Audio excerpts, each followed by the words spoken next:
Now, in terms of your price, it'd be your salary. But there's other considerations as well, like how much does it cost to be able to do this job? How much is transportation to and from work?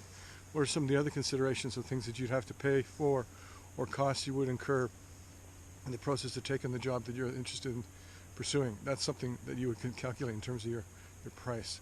And then you'd also think about, well, how much would the experience be in terms of the future attractiveness for you as a person to have had this, even though you didn't get paid well for it. So that would be your price considerations. Let's talk about product price promotion, how you're going to market yourself. Well, I believe very strongly in inbound marketing as opposed to advertising. Networking is okay, but being able to network with a purpose and have something directly relevant to allow the employer to match it to their goals and objectives is much more valuable, I think. So one of the things that helps you in your promotion is if you research the information that the company has about speeches by the president or comments by the vice president to the media.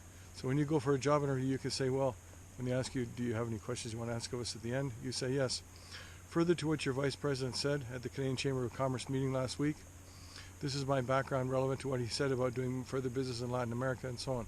So this goes to how you promote yourself, not just saying you're capable in a whole bunch of different things, because someone just look at that and go, yeah, that's kind of interesting, but how does it fit what we need? When you talk about your capabilities and experiences, you have to be very careful to use words to describe that in the context of what the company's actually doing. Because then if you can match those word for word or phrase for phrase, for example, if they say, well, we want more people that are adaptable to learning new technologies in a flexible time, that means they've got to hurry up and be able to learn new stuff. So you'll see here a quote attributed to Wayne Gretzky, or Wayne Gretzky quoting his father, that says, skate to where the puck is going, not where the puck is.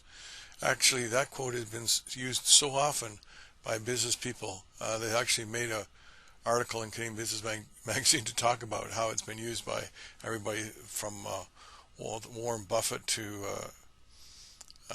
people at BlackBerry to Stephen Jobs at Apple, etc., etc. So I thought that'd be kind of interesting, because that's basically what I'm trying to tell you is one of the reasons why you want to know about a company and their background and what they're doing is so that you can say something about your background that fits what they're going to go in the future, not where they are now. And that's the kind of person that any HR employee would like to nab, is somebody who can not only think about what's happening right now, but also have the flexibility and adaptability to think about what's coming up in the future and sort of target themselves towards that. Background relevant to that. Product, price, promotion, place. Where are you going to work? Most people are attracted to large cities because that's where the greatest chance of a job with a medium or large sized company. But as you know, because of the COVID situation, more and more people are my age and a few years younger are moving out to the rural areas or suburban areas for health and safety reasons. They're just looking at, lifestyle and so on. At the same time, a lot of people have had more and more of their jobs transferred to being online or semi-online. So it's not so much where you live, but where you live that has a good internet connection. And here we are, in my backyard, and I can still get very fast speed. So a place would also be country as well, or even region in the country. So don't be shy about taking something in another country for a couple of years. Over the scope of your whole life, it's not a big deal to be separated from parents or family, other people for some period of time. People in my generation found it quite common to go teach in Japan, for example, or in South Korea, or go to other countries in the Middle East as part of their interest in how they got more experiences in life in the 1980s and the early 1990s.